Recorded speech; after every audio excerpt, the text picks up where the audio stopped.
Hello everyone, I am Ashish Som and I welcome you all in my YouTube channel English with Ashish. I hope you all are doing well.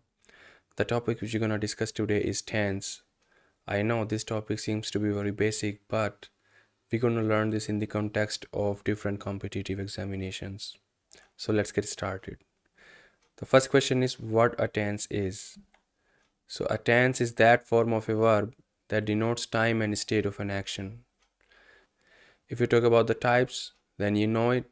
We have present tense that denotes present time, we have past tense that denotes past time, and we have future tense that denote future time.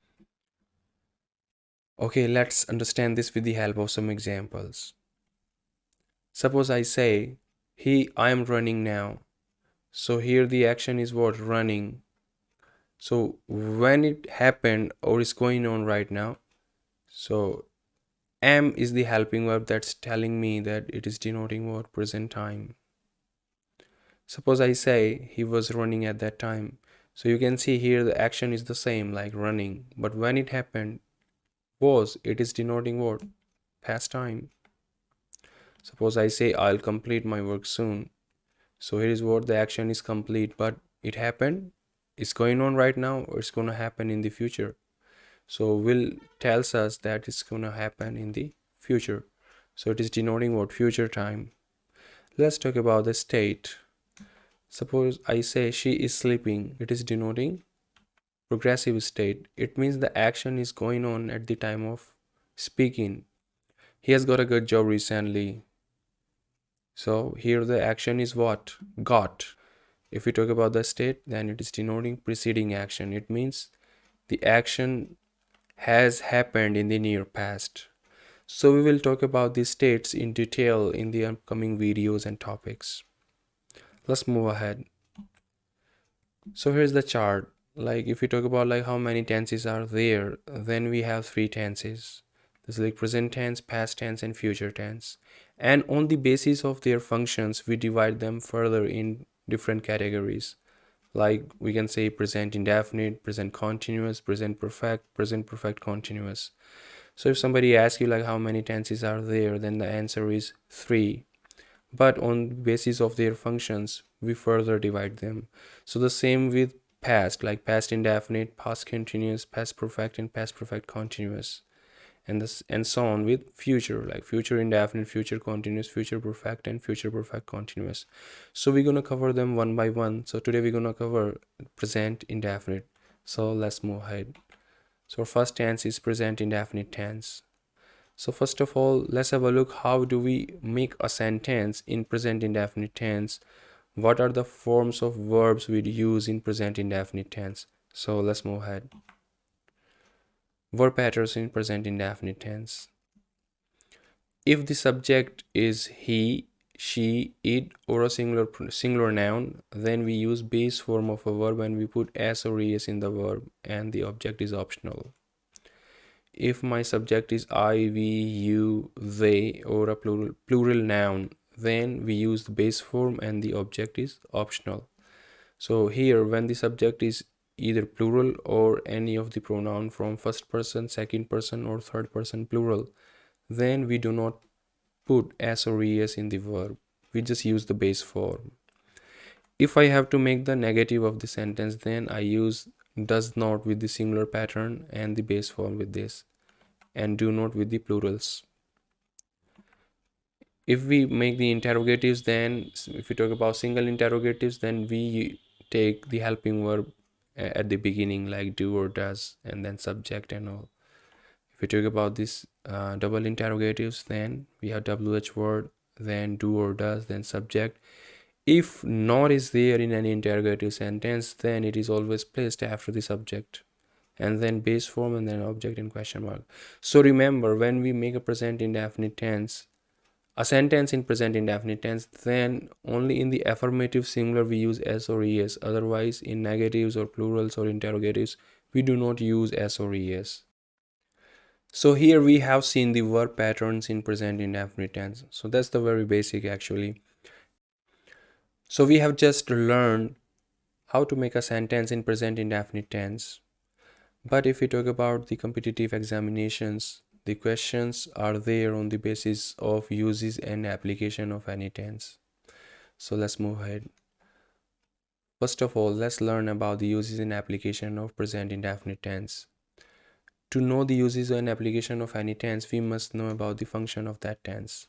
If we talk about the function of present indefinite tense, then it expresses or it is used when we have a habitual action. Now the question is what habitual action is. Habitual action denotes habit, custom, statement of permanent nature, regular activity, universal truth, scientific facts, repeated action. I mean, like any action we do on a particular frequency on daily basis or weekly, monthly, yearly, like that, or anything which we repeat. So in that cases we use present indefinite tense. Now the question is how we going to understand in a sentence in the examination that it's habitual action or not. Then for that we are provided with some adverbs that help us recognize the habitual action, and these adverbs are occasionally, seldom, rarely, always, sometimes, daily, regularly, normally, generally, usually, etc. Actually, all these adverbs are the adverbs of frequency. So wherever we have the adverb of frequency, we have to use present indefinite tense. Let's have some examples for that. So like the water starts evaporating at 100 degrees Celsius. So it is a scientific fact. That's why I have used present indefinite tense. Suppose I say water is starting evaporating at 100 degrees Celsius, then it's wrong because it's a scientific fact and I cannot use either continuous or perfect tense for it. I have to use present indefinite tense. Frank goes for a walk daily. So here daily is denoting habitual action. It's an adverb of frequency and it shows like the action is repeated on daily basis. That's why I have to use present indefinite tense. Suppose I say Frank has gone for a walk daily, then it's wrong because to express habitual action we do not use either continuous or perfect tenses. Now he always speaks the truth. It is denoting the habit of someone, and how do we come to know that? Because of always. So you can see here daily is given. So because of these adverbs we can recognize the tense. Given tense is denoting habitual action and we have to use present indefinite tense. Sorry, the given sentence. Let's move ahead and let's have a look on the second application of present indefinite tense. Wherever we encounter with like every and every day, week, month, year, whatever, then in that case also we use present indefinite tense. Let's have some examples. We go on a college tour every year. So here we're gonna say like every year, every plus time. That's why we have used present indefinite tense. I cannot say we are going on a college tour every year. We have gone on a college tour every year. We have been going on a college tour every year. All these expressions are wrong because every plus time we have to use present indefinite tense. I need to pay the rent every month. So every month is denoting what? Frequency, and wherever we talk about the frequency or repeated actions, then we have to use present indefinite tense. I can say Adam visits his parents every summer. So every summer is the same, like every plus time. So we have to use present indefinite tense. Remember, in these cases, we do not use continuous tenses. Let's move ahead and let's have a look at the next application of present indefinite tense, and its future arrangement. Future arrangement. What is future arrangement? We use present indefinite to express future plans. This is mainly used in news reports. See, for future plans or future actions, we use future indefinite or future continuous generally. But in news reports mainly, when the action is definite, we can use present indefinite as well. Let's have some examples regarding this. The Prime Minister announces the budget tomorrow. I can say like the Prime Minister will announce the budget tomorrow, that's also correct. But maybe the sentence is written in a news report or newspaper. That's why for the future definite arrangement, they have used present indefinite tense. Erica leaves for London next week. It means what? She has already planned, everything is fixed, and it's a definite arrangement. So we have used present indefinite tense. The government starts vaccination drive from tomorrow. It means I can say the government will start vaccination, but maybe this sentence is written in a news report and it is already fixed. Like from tomorrow, the government is gonna start the vaccination drive. That's why we have used present indefinite tense here. Okay, let's move to the next application of present indefinite tense, and it is exclamatory sentences. See, when an exclamatory sentence begins with here or there, then we use present indefinite tense, and the expression or the sentence is expressed in full inversion form. We're going to learn about inversions in the upcoming videos. Let's have some examples. So I say, here comes the train. You can say the train is the subject and comes is the verb and the sentence begins with here. So the sentence begins with here and an exclamation mark. That's why we have used present indefinite tense. If we talk about the examinations, the errors are given like here is coming the train. That is incorrect. We have to use present indefinite tense. There goes the train. The sentence begins with there and it is expressed in present indefinite tense. The train is singular. That's why we have put es in go. Here we go. So this is also in present indefinite. So I cannot say like here we are going, here we have gone, here we have been going. So all these expressions are wrong. So it is all about the present indefinite tense. So let's do some exercise. She is usually coming late to school. You have to tell whether the given sentence is correct or not. You have 3 seconds. It is incorrect. Why is it so?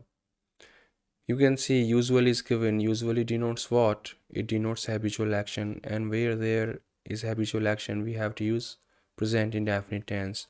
So we should say she usually comes late to school. It's correct now. Let's have one more sentence. Here they are coming. You have to tell whether the given sentence is correct or not. You have 3 seconds.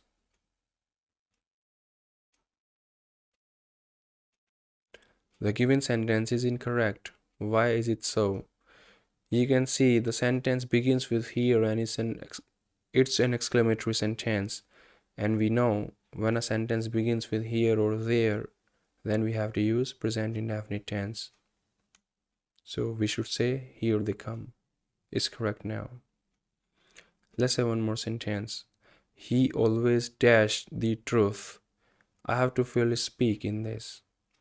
The right form of speak. You have 3 seconds.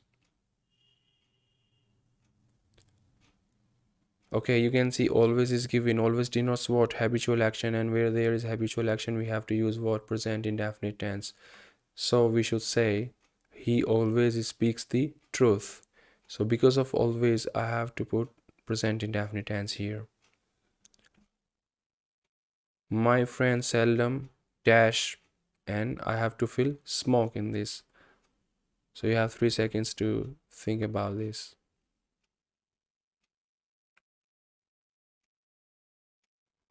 Okay, you can see seldom is given. So seldom denotes what? It denotes habitual action, and we have to use present indefinite tense in this case. So I should say, my friend seldom smokes. I hope you understand what we have just learned.